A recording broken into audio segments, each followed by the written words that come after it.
আমরা লক্ষ্য করছি নানানভাবে নানান পন্থায় আবারও আরেকটি ফখরুদ্দিন মঈনুদ্দিনের ১১ সরকার গঠনের চক্রান্ত করছে।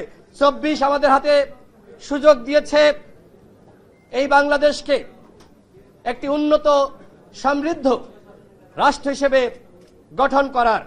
২৪ আমাদের হাতে সুযোগ দিয়েছে এই বাংলাদেশকে অর্থনৈতিকভাবে সমৃদ্ধ, গণতান্ত্রিক, ন্যায় বিচার সম্পন্ন, মানবিক মর্যাদা এবং সাম্যের বাংলাদেশ হিসেবে গঠন করার।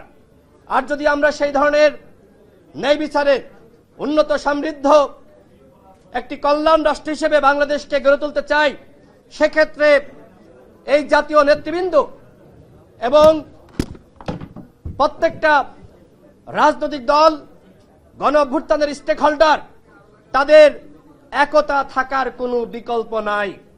আমরা লক্ষ্য করছি গণ অভ্যুত্থানের পরে আমরা বিভেদে লিপ্ত হয়েছি, আমরা বিভাজিত হয়ে পড়েছি, যে কারণে আজকে সেই দিল্লিতে পালিয়ে থাকা ফ্যাসিস্ট শেখ হাসিনা এবং আওয়ামী লীগ তারা নানানভাবে নানান পন্থায় ফিরে আসার চক্রান্ত করছে।